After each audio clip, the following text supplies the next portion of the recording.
Assalamualaikum warahmatullahi wabarakatuh, sahabat sejuta kisah. Terima kasih banyak untuk Anda yang masih selalu setia bersama kami, channel yang selalu menyuguhkan cerita-cerita misteri. Dan kesempatan kali ini kami akan berbagi sebuah kisah misteri yang berjudul Istana Paku Bulan dan Para Penunggunya. Bantaran sungai itu dipenuhi oleh rimbunan tanaman yang tumbuh subur, dari pohon-pohon yang berukuran sedang sampai yang sangat besar, yang usianya mungkin sudah puluhan atau ratusan tahun. Bagian yang jadi hak milik salah seorang warga, ada juga yang ditanami pohon bambu. Salah satu desa yang berbatasan dengan sungai itu adalah desa kelahiran saya, dan dulu almarhum kakek saya memiliki sebidang tanah yang ditumbuhi pepohonan bambu di bantaran sungai itu. Dan cerita pertama yang akan saya sampaikan adalah yang pernah diceritakan orang tua saya. Salah satu keponakan kakek saya, sebut saja namanya Pak Dimuin. Semasa hidupnya, Dimuin senang sekali memancing. Kadang juga menjaring ikan di sungai itu, tepatnya di sekitar kebun milik kakek saya. Dulu, sungai di sana masih jernih dan memang dikenal melimpah ikannya. Salah satu jenis ikan yang cukup diburu di sungai itu adalah ikan kakap yang jarang sekali bisa ditangkap oleh orang sekitar. Hanya beberapa orang yang pernah berhasil menangkap ikan itu. Dari cerita yang saya dengar dari warga sekitar, ikan kakap yang pernah tertangkap berukuran sebesar balita. Namun, siapa yang mendapatkan ikan kakap itu harus bersiap mengalami konsekuensi yang tak diharapkan.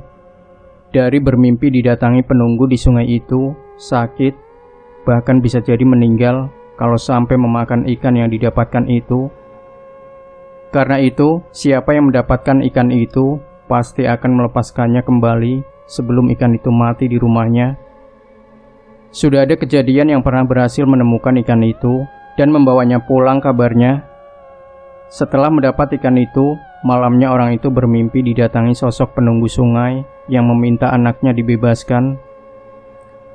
Saat terbangun dan ingin membebaskan ikan itu, ikan tersebut sudah terlanjur mati.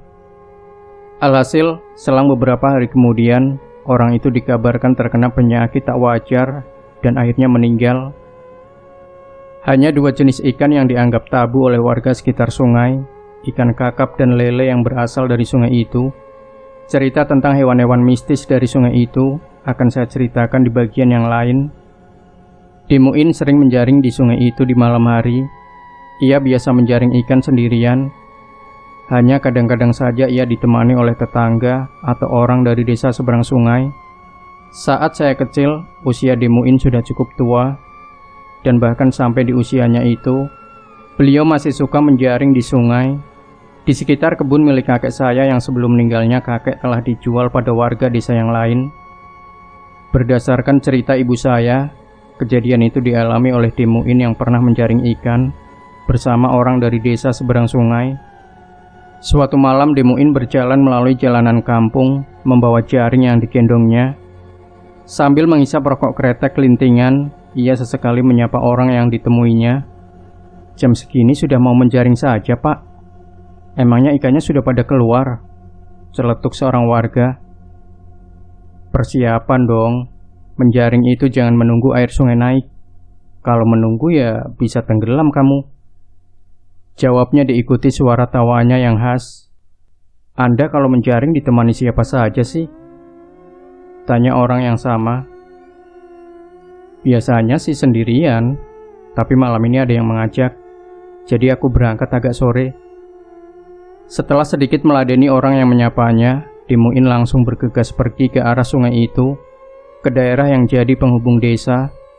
Di daerah itu ada jukung atau perahu lebar yang ditarik dengan kawat besi, yang biasa dipakai untuk menyeberang para warga antar desa. Jukung itu biasa ditarik oleh seseorang yang berasal dari desa seberang, biasa dipanggil desaan. Desaan merupakan orang yang cukup paham dengan keadaan bantaran sungai itu, karena ia sendiri tinggal di sebuah gubuk yang tak jauh dari lokasi tempat ia biasa menarik jukung. Malam itu, daerah bantaran sungai begitu gelap, tak ada pencahayaan di sekitarnya. Satu-satunya pencahayaan yang ada hanya dari lampu sentir yang dinyalakan oleh desaan yang sedang menunggu penumpang jukungnya. Dimuin sudah terlihat di sekitar jalanan dekat bantaran. Dengan hati-hati sambil memegangi jaring yang dibawanya, ia menuruni undakan jalanan setapak ke area sungai yang lokasinya menurun dari area jalan. Beda ketinggian antara sungai dan jalanan itu sekitar lebih dari 10 meter. Sebelum sampai di area sungai, beliau menyalakan senter besar yang sering dibawanya saat menjaring. Senter itu coba diarahkan ke arah jukung yang posisinya seperti terparkir di seberang sungai. Beliau mencari keberadaan desaan di sekitar sentir yang menyala. Ketemu dan dilihatnyalah seorang laki-laki tua berkulit coklat kehitaman dengan rambut agak gondrong bersender di atas jukung sambil menghisap rokoknya. Dimuin menepuk tangannya beberapa kali, lalu melambaikan tangannya. Saat desaan menoleh ke arahnya, "Kesini, aku mau menyeberang." Si penarik jukung itu berdiri dan mulai menarik tali jukung yang terikat antara satu pohon di area desa kami dan desa seberang. Jukung itu perlahan bergerak mendekati ke arah Dimuin yang sudah berada di bibir sungai. "Kamu itu sudah tua, malam-malam tak pakai baju. Apa nggak dingin?" Kebiasaan orang itu memang sering tak pakai baju saat menarik jukung. Katanya kalau pakai baju panas. Wajar sih memperhatikan bahwa pekerjaannya itu banyak mengeluarkan tenaga sampai berkeringat. Air sungai masih mengalir lembut dan tenang malam itu. Di antara kegelapan malam dan suasana bantaran yang sunyi, saat jukung mulai bergerak menyeberang, sempat terdengar bunyi pohon bergesekan dari arah seberang. Dimuin coba mengarahkan cahaya senternya ke arah bunyi gesekan itu. Tiba-tiba ada benda kecil menggelinding, tak kelihatan bentuknya. Namun saat benda itu menyentuh aliran sungai terdengar bunyi biur yang sempat mengagetkan kedua orang yang ada di atas jukung itu. "Ada yang lewat, Pak. Lebih baik pulang atau jadi menjaring?" tanya desaan. "Alah, sudah biasa. Tak heran aku dengan mereka," sahut Dimuin. "Kamu itu seperti tak kenal aku saja. Sudah dari kecil biasa main di sungai ini. Begitu saja takut." "Cuma ngasih tahu, Pak. Siapa tahu ada apa-apa." Keduanya sudah paham betul bahwa ada sesuatu yang tak terlihat berada di sekitar area bantaran sungai itu. Dari cerita para sesepuh dan orang-orang yang tempat tinggalnya di sekitar bantaran sungai itu, ada sebuah istana tak terlihat yang keberadaannya tak diabaikan oleh mereka. Cerita itu disampaikan turun-temurun kepada anak cucu yang akan tinggal di sekitarnya, dengan tujuan agar mereka tidak bertingkah sembarangan yang akan membuat penguasanya marah dan mengganggu warga yang lain. Dimuin bersiap turun dari jukung, menurunkan jala miliknya, lalu meninggalkan beberapa linting rokok kretek linting buatannya. Biasanya hanya membeli tembakau yang kemudian diramu sendiri dengan dicampur ramuan tertentu, hasil ekstraksi rempah-rempah dan cengkeh asli. Dinamakan kelinting karena memang dilinting atau dibungkus sendiri dengan kertas atau kelaras. Dimuin memberikan rokok kelinting buatannya sebagai imbalan. "Terima kasih ya," celetuknya. "Masih mau di sini apa mau pulang?" "Sebentar lagi juga pulang, Pak. Pastinya Anda juga pulangnya besok," kata desaan. "Ya sudah, hati-hati ya." Seru Dimuin dengan diikuti tawa. "Alah, sampean itu buat apa menakutiku? Aku kan orang sini," gerutu desaan. Dimuin pun pergi menaiki jalanan setapak ke arah desa seberang. Desaan masih terus memandanginya, seakan ia memperhatikan sosok lain yang berjalan di belakang Dimuin.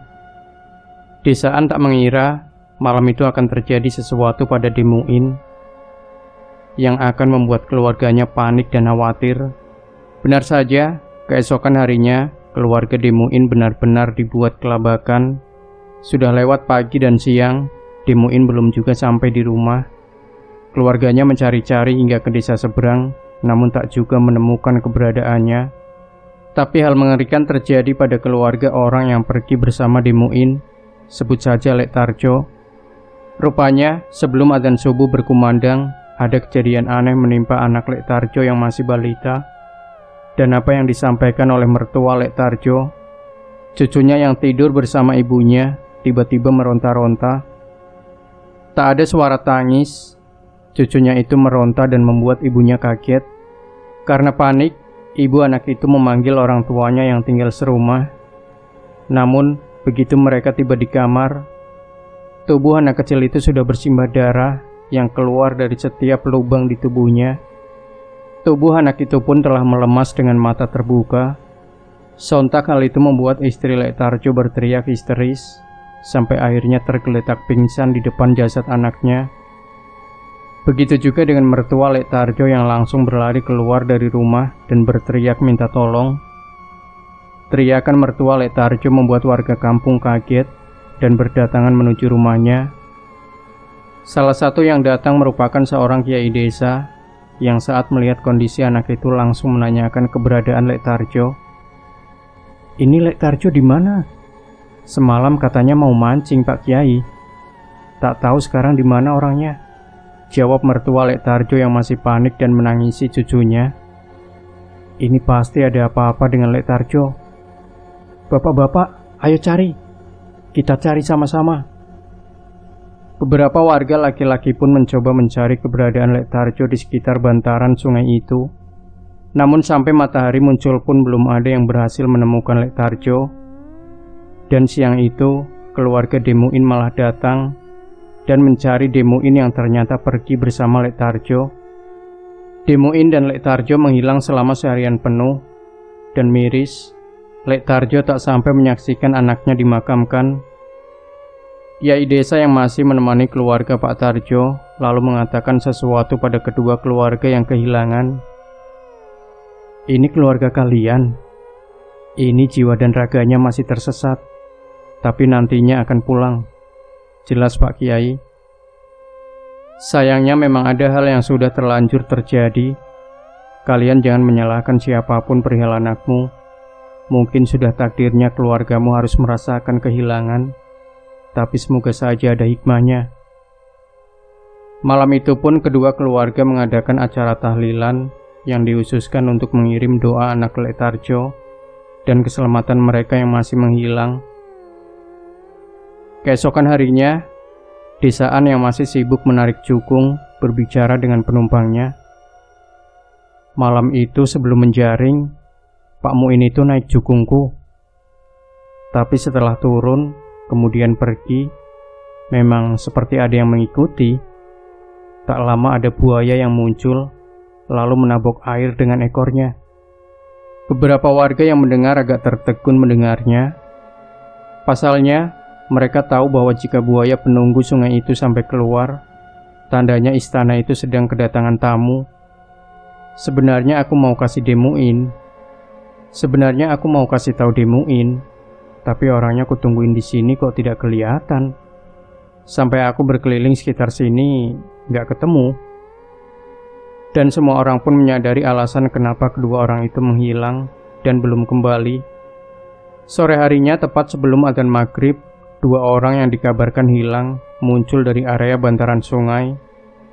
Demuin terlihat sedang menggerutu, dan Lek Tarjo terlihat tak menghiraukannya. "Kamu itu sudah kubilangin malah ikutan makan. Kamu tak tahu apa yang kamu makan itu." Lek Tarjo tetap menghiraukan Demuin yang masih terus menyalahkannya.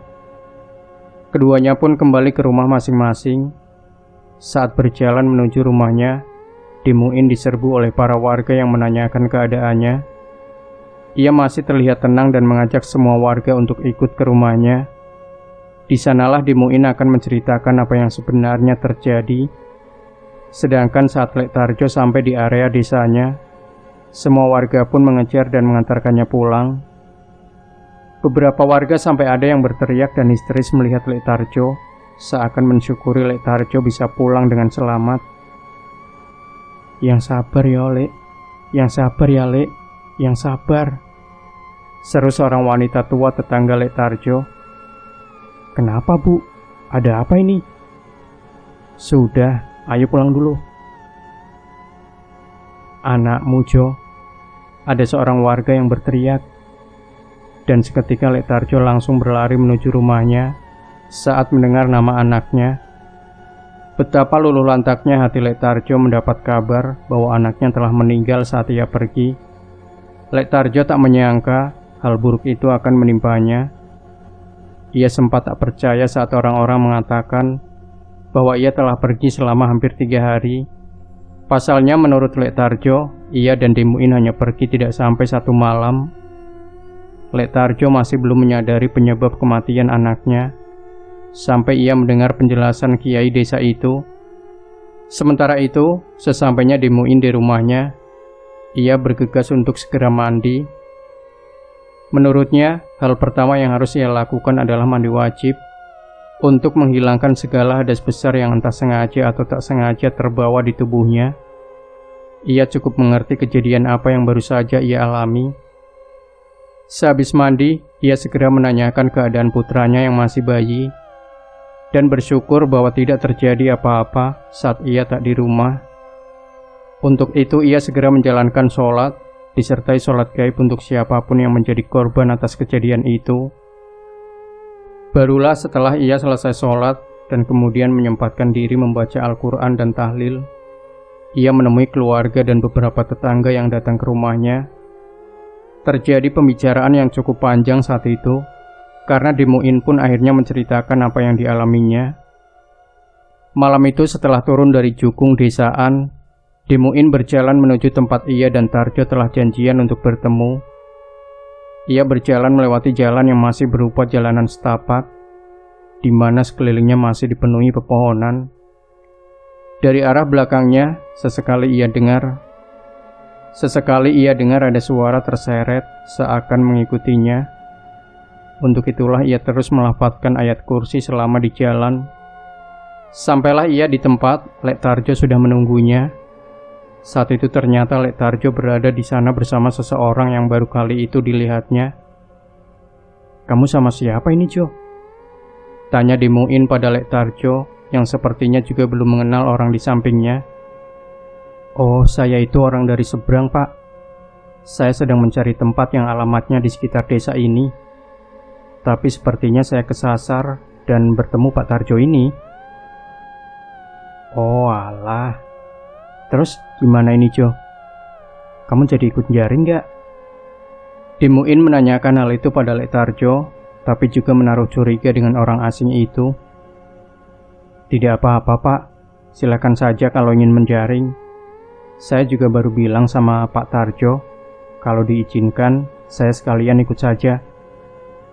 "Lah, tujuanmu bagaimana? Kok malah ikut menjaring?" Orang itu sedikit bingung memberi jawaban. "Gimana ya, Pak? Saya sudah kemalaman ini. Kalau saya pulang, nanti malah saya tak bisa menemukan alamat ini." "Tidak, jangan ikut. Mana alamatnya? Saya antar." Orang itu terdiam sejenak, tak tahu harus mengatakan dengan jujur atau harus mencari alasan lain.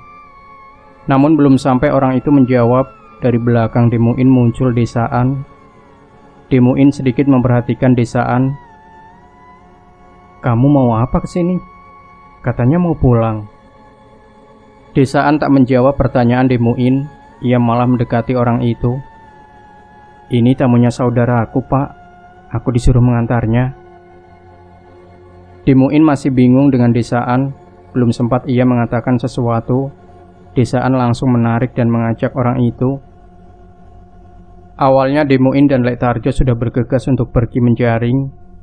Namun tiba-tiba orang itu berteriak memanggil Lek Tarjo dan Demuin. "Pak, tolong Pak." Lek Tarjo dan Demuin pun bergegas menuju ke arah suara. Saat keduanya sudah di tempat orang itu berada, mereka melihat desaan sedang ditolong untuk bangun karena terjatuh. "Gimana sih kamu, Lek? Biasa lewat sini kok jatuh?" gumam Lek Tarjo. Lek Tarjo pun segera membantu desaan bangun. Demuin bergerak dari tempatnya berdiri. Ia masih tetap memperhatikan mereka yang ada di tempat itu. Ia merasa ada keanehan seperti pada dalam cerita seram, tapi ia tak tahu harus berbuat apa. Seakan ia menyadari bahwa mereka akan terjebak pada suatu peristiwa dan mereka tak bisa menghindar kecuali ada orang lain yang datang. Dimuin terus memikirkan bagaimana caranya mereka keluar dari jebakan ini. Setidaknya, bagaimana caranya ia bisa menyelamatkan Lek Tarjo. Bisa saja ia menyelamatkan diri sendiri, tapi bagaimana dengan Lek Tarjo? Ia sudah terlanjur menginjak Oyot Mimang yang akan menyesatkan langkah mereka. Sekalipun mereka berlari dari tempat itu, tak ada pilihan lain selain di antara dua pilihan itu. Ikut kemana desaan pergi membawa mereka, atau melarikan diri dengan resiko tersesat, dan mungkin tak akan selamat jika para penunggu daerah itu mengejar mereka. Dimuin pun harus mengambil pilihan bijak yang mungkin bisa menyelamatkan mereka, yaitu mengikuti kemana mereka akan dibawa. "Apa ini kita pulang ke rumahmu dulu saja, Pak D?" tanya Lek Tarjo. Desaan hanya mengangguk. Mereka pun bergegas berjalan mengikuti jalanan setapak itu menuju rumah desaan. Anehnya, seingat Lek Tarjo, rumah desaan tidak begitu jauh dari tempat mereka tadi. Tapi saat itu malah hampir berjam-jam mereka tak juga sampai rumah desaan. Lek Tarjo mulai menyadari apa yang sedang terjadi. "Di, kita ini sepertinya kena Oyot Mimang," gerutu Lek Tarjo mulai merasa ketakutan. Begitu juga dengan Dimuin yang akhirnya mulai khawatir dengan keadaan mereka. "Sudah, tenang saja. Semoga ada orang lewat lalu menyadarkan kita," ujar desaan seakan ikut khawatir tapi masih mencoba untuk tenang. "Lek, gantian dong," seru Lek Tarjo meminta Dimuin untuk menggantikannya. "Dasar bodoh, mau-maunya membopong orang yang tak apa-apa. Suruh dia jalan sendiri." Dimuin yang sudah merasa agak takut dan agak jengkel malah memarahi Lek Tarjo. Tapi desaan hanya memasang senyuman dan berkata sesuatu. "Dasar Muin, sudah tak apa-apa, biar aku berjalan sendiri." Desaan pun akhirnya berusaha berjalan sendiri dengan kaki yang agak diseret. Mereka berempat akhirnya berjalan terus menyusuri jalanan setapak yang sepertinya berkali-kali mereka melewati jalanan yang sama. Berdasarkan mitos yang ada, siapapun orang yang terkena Oyot Mimang akan terus tersesat, seakan terhipnotis untuk berputar-putar melalui jalanan yang sama sampai ada yang menyadarkan. Dimuin mengira-ngira saat itu seharusnya sudah sampai tengah malam dan mereka belum juga tersadarkan dari jerat Oyot Mimang. Hingga akhirnya Lek Tarjo menyerah dan meminta mereka beristirahat sebentar. Saat mereka beristirahat itulah ada orang yang datang. Tapi ternyata Dimuin menyadari bahwa orang yang datang itu bukan berasal dari desa itu. Bahkan mungkin juga bukan berasal dari alam yang sama dengan mereka. Sungguh seperti dalam cerita seram saja, pikirnya. "Lah, kalian malah di sini? Sudah ditunggu dari tadi tak juga sampai." Dimuin pun keheranan. Desaan pun menjelaskan kalau orang itulah saudaranya yang sebelumnya dia katakan. Dimuin tahu betul siapa desaan dan ia yakin orang itu bukan saudaranya yang sebenarnya. Setelah bertemu dengan orang itu, mereka pun dibawa pergi ke suatu tempat yang terlihat seperti rumah megah. Lek Tarjo keheranan. Ia baru tahu kalau di desa itu ada orang yang punya rumah megah seperti itu. Malah dikiranya Oyot Mimang telah menyesatkan mereka sampai ke tempat yang jauh. "Lek, ini kita di mana?" tanya Lek Tarjo keheranan. "Sudah, tak usah dipikirkan, Pak. Yang penting sudah tidak kesasar di tempat rimbun seperti tadi," ujar orang asing yang tadi bersama mereka. Dimuin pun masih terus curiga dengan orang itu. Desaan diajak pergi oleh orang yang mengaku saudaranya itu dengan alasan hendak diobati. Mereka bertiga disuruh menunggu di tempat yang seperti teras yang sangat megah itu, hingga pemilik rumah datang menemui mereka. Lek Tarjo masih terus merasa keheranan. Ia pun jadi malah mengagumi tempat itu. Tapi Dimuin malah memandangi dengan sinis, baik ke arah Lek Tarjo maupun orang asing itu. Pemilik rumah itu muncul dari arah pintu. "Oh alah, Anda sudah datang ke sini. Lah, ternyata bersama dengan orang sini. Pemilik rumah itu sepertinya mengenali Demuin, tapi tak begitu mengenali Lek Tarjo. Singkat cerita, mereka pun diajak masuk ke dalam rumah yang sangat megah itu. Orang itu sepertinya ada urusan dengan pemilik rumah yang kemudian mengajaknya masuk ke sebuah kamar. Sementara Demuin dan Lek Tarjo dibiarkan menunggu di area ruang tamu. Demuin masih juga merasa khawatir. Rasa takutnya entah kenapa belum juga hilang. Mungkin karena ia sudah mengetahui di mana sebenarnya tempat mereka berada. Lek Tarjo sesekali berkeliling di sekitar ruangan. Ia sepertinya masih memperhatikan sebuah lukisan yang bergambar aneh. Diperhatikannya lukisan itu dengan seksama. Imajinasinya seakan membuat gambar di lukisan itu terlihat seperti gambar seorang anak kecil. Anehnya, anak kecil yang ada di dalam lukisan itu terlihat sedang menangis. Ia terus memandang keheranan sampai dipanggil oleh Demuin. Jo, tak usah bertingkah kamu, di sini saja. Lek Tarjo kembali menuju ke tempat Demuin berada. Tak lama kemudian, orang asing dan pemilik rumah itu keluar dari kamar. Keduanya seperti telah membuat kesepakatan tertentu. Karena sekeluarnya mereka dari kamar, orang asing itu seperti bersalaman dengan pose sungkem, dan orang asing itu terdengar seperti mengucapkan terima kasih. Setelah meninggalkan Demuin dan Lek Tarjo cukup lama, orang asing itu mendatanginya, disusul si pemilik rumah. Orang asing itu cukup terlihat gembira, sambil mengatakan bahwa si pemilik rumah baru saja menawarinya makan malam. Lek Tarjo yang belum sempat makan malam, ditambah sebelumnya telah berjalan cukup jauh, memang merasa sangat lapar. Mereka pun diajak ke sebuah ruang makan, di mana ada beberapa hidangan yang terlihat istimewa dan menggiurkan siapapun yang melihat. Mereka bertiga pun diajak duduk di meja makan itu untuk bersiap menikmati makanan yang sudah dihidangkan. Demuin agak curiga dengan semua hal yang ada di tempat itu. Kedatangan mereka seperti sudah diperkirakan. Siapa sebenarnya orang yang ikut bersama mereka itu? Wah, rezekinya kita, Pak. Kebetulan aku juga belum makan dari sore. Lek Tarjo begitu antusias, seakan ingin mencicipi setiap hidangan yang ada. Sementara Demuin malah memperhatikan setiap hidangan dengan tatapan yang tak biasa. Lek Tarjo mungkin tak menyadari apa yang dilihatnya, tapi Demuin secara samar dapat melihat apa yang ada di hadapan mereka. Makanan yang ada tak seperti apa yang mereka lihat secara kasat mata. Jangan cuma dilihat aja. Sudah, monggo dicicipi, seru pemilik rumah. Demuin sempat mengingatkan Lek Tarjo dengan suara berbisik. Namun si pemilik rumah terus mempersilahkan, bahkan agak memaksa mereka. Orang yang tadi ikut bersama dengan mereka sudah mulai mengambil beberapa makanan. Sepiring nasi telah ia ambil, dan seonggok daging ayam dengan bagian yang masih lengkap diambilnya dari bejana yang masih penuh dengan sajian daging yang menggiurkan. Dari gelagatnya Lek Tarjo hampir ikut mengambil hidangan yang sama dengan orang itu, sedangkan Demuin terus mengingatkannya berkali-kali dengan suara lirih. Dua orang itu sudah mengambil hidangan masing-masing, sementara Demuin tak mengambil apapun dan terus beralasan saat dipersilahkan. Seketika Demuin terlihat begitu ketakutan saat melihat hidangan yang telah mereka ambil dan siap disantap.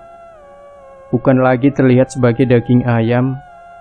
Apa yang ada di hadapan kedua orang itu, menurut apa yang dilihat Demuin, telah berubah menjadi seonggok daging anak manusia yang berkepala utuh.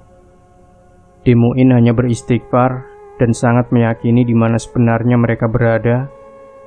Lek Tarjo terlihat cukup lahap menyantap makanannya, begitu pula dengan orang yang duduk di sampingnya.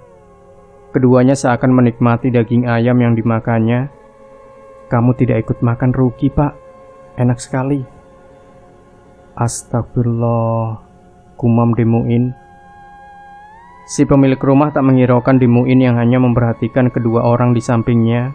Seakan ia tak peduli Demuin ikut makan atau tidak. Ia sudah cukup terlihat senang dengan kedua orang yang begitu menikmati jamuan darinya. Orang di samping Lek Tarjo hampir menghabiskan sisa makanannya, sedangkan Lek Tarjo sudah mulai merasa kekenyangan meski makanan yang disantapnya belum habis. Ia seakan tak sanggup menghabiskan sisa makanannya. "Habiskan, Pak, jangan disisakan, Pak Mali. Nanti dihabiskan setan," tegur orang itu. Namun Lek Tarjo sudah tak sanggup lagi menghabiskan sisa makanannya, sehingga tubuhnya seakan tak bisa untuk berdiri. Ia menyenderkan tubuhnya di senderan kursi sambil memegang perutnya. Tarjo, dibilangin jangan ikut makan malah nekat," ucap Demuin dalam hati. Setelah menyelesaikan makan malam itu, ketiga orang tamu itu dipersilakan meninggalkan ruangan dan menunggu pemilik rumah di ruangan awal. Lek Tarjo dan orang itu berjalan di depan, sedangkan Demuin sepertinya masih memperhatikan sisa makanan Lek Tarjo yang belum dihabiskannya. Sesuatu yang membuatnya bergidik ngeri saat pandangannya beralih ke pemilik rumah yang memperhatikannya. Terlihat senyuman nyengir kepuasan dari wajahnya. Demuin menjadi orang terakhir yang meninggalkan ruang makan itu saat tiba-tiba dari arah lain seakan ada gerombolan makhluk yang mengerikan seperti menyerbu sisa makanan yang ditinggalkan Lek Tarjo. Seketika terdengar suara jeritan seorang anak yang berteriak kesakitan dan memanggil orang tuanya. "Pak!" Suaranya cukup melengking, tapi anehnya kedua orang yang sudah berada di luar seakan tak mendengar teriakan itu. La haula wala quwata illa billah. Seakan hanya kalimat itu yang mampu diucapkan Demuin. Mungkin saat itulah terjadi sesuatu yang tak wajar di rumah Lek Tarjo. Mereka kembali berada di ruangan awal untuk menunggu si pemilik rumah. Entah apa yang sedang dilakukan, mereka dibuat cukup lama menunggu. Demuin sempat merasa khawatir terhadap keluarganya. Lek Tarjo kembali berkeliling ruangan itu, memperhatikan keanehan yang sepertinya ia sadari.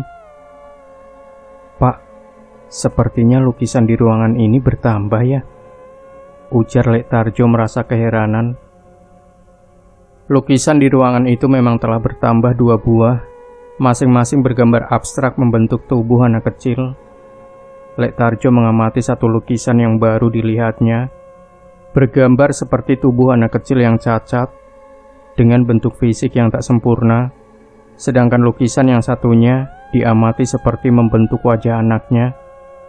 Belum sempat ia mengamati lukisan itu dengan jelas, tiba-tiba sepemilik rumah itu datang, menemui mereka dengan raut wajah yang agak berbeda dari sebelumnya. Ia memanggil dan membentak seseorang yang tadi bersama Demuin dan Lek Tarjo ke tempat itu. "Sembarangan kamu, barang jelek dibawa masuk ke rumah ini. Barangmu tidak saya terima. Pilih kamu bawa pulang lagi atau ganti rugi."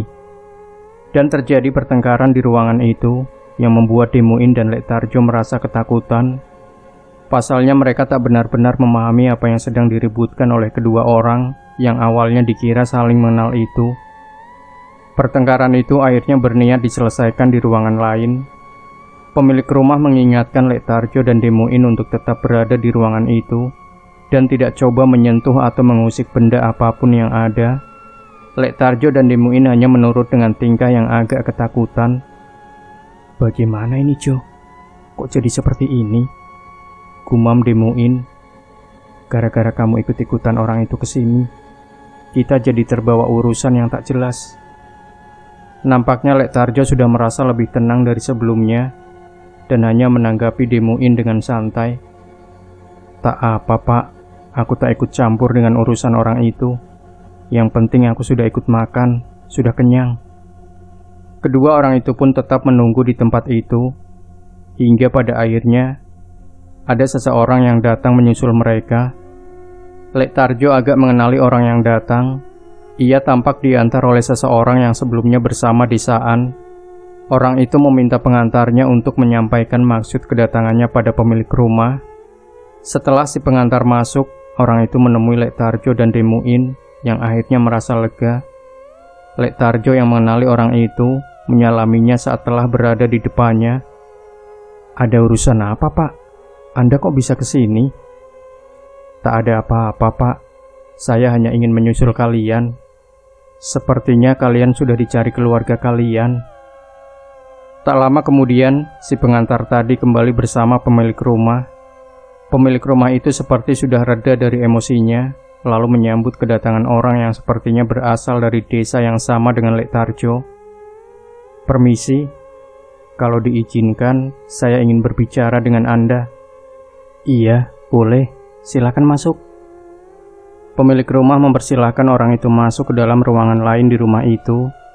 Sebelum meninggalkan Lek Tarjo dan Demuin, orang itu berpesan, nantinya setelah ia menemui pemilik rumah, mereka mungkin akan diperbolehkan untuk meninggalkan tempat itu. Lek Tarjo dan Demuin pun mengiyakan syarat yang diberikannya. Demuin sudah bisa merasa lega karena sudah ada seseorang yang bisa diharapkan untuk menyelamatkan mereka dari tempat itu. Dan benar saja, tak lama kemudian orang itu kembali tanpa disertai pemilik rumah. "Kalian berdua silakan pulang duluan. Saya masih ada urusan di sini. Nanti kalau sudah keluar dari sini, lebih baik kalian langsung pulang ke rumah masing-masing. Jangan mampir," pesan orang itu. Lek Tarjo dan Demuin mengiyakan pesan dari orang itu dan langsung pamit dan berterima kasih pada orang itu. Dan setelah keduanya pergi, orang itu kembali menemui pemilik rumah. Begitulah cerita yang disampaikan oleh Demuin kepada pihak keluarganya dan para warga desa yang datang ke rumahnya. Sampai dengan tahlilan 7 hari meninggalnya anak Lek Tarjo, Demuin ikut datang ke rumahnya di desa seberang. Di sana Demuin pun menyampaikan cerita yang sama. Pada Lek Tarjo dan keluarganya, Demuin menjelaskan, sejak awal bertemu dengan orang asing yang ditemui dengan Lek Tarjo, Demuin sudah mencurigai gelagat orang itu. Lalu saat mereka ditemui oleh desaan, Demuin pun sudah tahu bahwa bukan desaan yang mendatangi mereka. Sosok yang malih rupa menjadi desaan adalah salah satu pengantar dari istana tak kasat mata yang tersembunyi di suatu tempat di sekitar bantaran sungai. Maka dari itu, Demuin sempat membiarkan orang asing itu pergi bersama sosok penyerupa desaan. Namun ternyata ada maksud lain yang mungkin merupakan kehendak penguasa istana, dan akhirnya mereka jadi ikut terbawa pada kejadian itu. Demuin kembali menjelaskan pada Lek Tarjo, saat ia melihat-lihat lukisan yang ada di istana itu. Lukisan tersebut merupakan wadah para korban yang diambil para penguasa istana. Ada korban yang meninggal karena hanyut di sungai, korban tenggelam, dan korban para tamu istana. Terkait dengan korban para tamu istana, berkaitan dengan cerita tentang buaya putih yang sudah banyak diketahui warga desa sekitar bantaran sungai. Saat Lek Tarjo menikmati sajian yang disediakan, sebenarnya apa yang dimakan oleh Lek Tarjo adalah sosok anaknya sendiri. Namun Lek Tarjo melakukan kesalahan, tak menghabiskan makanannya. Karena sisa makanan yang terkait dengan jasad anaknya, akhirnya menjadi rebutan para penunggu istana itu. Akibatnya jasad anaknya yang berada di rumah pun kesakitan hingga berdarah-darah. Dan orang asing yang bersama mereka ke istana itu memang sudah berniat untuk mengunduh pesugihan di tempat itu. Sayangnya, penguasa merasa tersinggung karena orang itu memberikan tumbal yang tidak pantas dan membuat penguasa marah. Beruntung mereka berdua diselamatkan oleh seorang warga desa yang ternyata adalah kiai sepuh dari desa itu. Pak Kiai yang hadir pun melanjutkan cerita yang dijelaskan oleh Demuin. Saat Kiai melihat kondisi anak Lek Tarjo di malam kejadian, Pak Kiai menduga bahwa Lek Tarjo sedang tersesat dan masuk dalam istana. Tak ingin ada kejadian lain, Pak Kiai memutuskan untuk menjemput Lek Tarjo yang ternyata bersama Demuin. Setelah mengetahui alasan kenapa mereka bisa tersesat dalam istana itu, Pak Kiai pun memohon pada penguasa agar membebaskan kedua warga desa yang sebenarnya tak berniat datang ke sana. Terkait dengan nasib orang asing itu, menurut Pak Kiai, orang asing itu akhirnya harus mempertanggungjawabkan perbuatannya, sekaligus menjadi alasan kenapa penguasa istana itu bersedia membebaskan Lek Tarjo dan Demuin dari istana itu. Ada pelajaran yang disampaikan oleh Pak Kiai atas kejadian itu. Pada dasarnya, istana itu tidak pernah ingin merugikan desa sekitar. Kehadiran hal gaib yang ada di sekitar kita adalah sebagai penyeimbang sekaligus kontrol agar masyarakat sekitar dapat menjaga perilakunya dalam berhubungan antar manusia dengan manusia maupun manusia dengan hal-hal gaib di sekitarnya. Kejadian itu pun merupakan pengingat agar jangan ada lagi warga desa sekitar yang memperkaya diri dengan cara yang instan bekerja sama dengan makhluk gaib, serta perlunya warga sekitar bantaran sungai agar berhati-hati ketika berada di sekitarnya. Ada mitos di sekitar bantaran sungai itu. Konon, warga desa sekitar sungai menghimbau agar siapapun yang punya sanak saudara masih keturunan orang sekitaran bantaran sungai dilarang mandi atau beraktivitas di sekitaran bantaran sungai. Saya tidak tahu apakah berkaitan dengan cerita ini atau tidak, tapi mungkin sosok orang asing yang pernah datang ke istana itu masih tetap berada di sekitar bantaran sungai dan sering mencari korban yang berasal dari daerahnya untuk diberikan pada penguasa bantaran sungai itu sebagai pengganti tumbal yang pernah ditolak. Sebenarnya ada banyak cerita yang terjadi di sekitar bantaran sungai itu yang bisa diceritakan, tapi ada hal yang membuat saya mungkin tak bisa melanjutkan cerita yang berkaitan dengan bantaran sungai itu. Sebelum saya menutup kisah ini, saya ingin memberikan klarifikasi bahwa nama istana tak kasat mata di bantaran sungai yang sebenarnya tidak sama dengan judul kisah ini, dan judul kisah ini tidak berkaitan dengan salah satu daerah yang nama serta lokasinya berdekatan dengan lokasi kejadian. Lokasi istana itu berada di bantaran sungai antara Desa Wat dengan Desa War, bukan di daerah yang bernama Desa Pakubulan.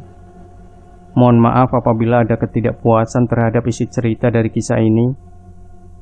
Mungkin karena berkaitan dengan daerah tempat tinggal saya sendiri, jadi saya merasa tidak pantas untuk menyebarluaskan cerita yang merupakan mitos di masyarakat. Demikian sahabat Sejuta Kisah, jangan lupa berikan komentar Anda, like, share video ini, subscribe channel Sejuta Kisah, dan nantikan kembali cerita-cerita misteri terbaru dari kami. Wassalamualaikum warahmatullahi wabarakatuh.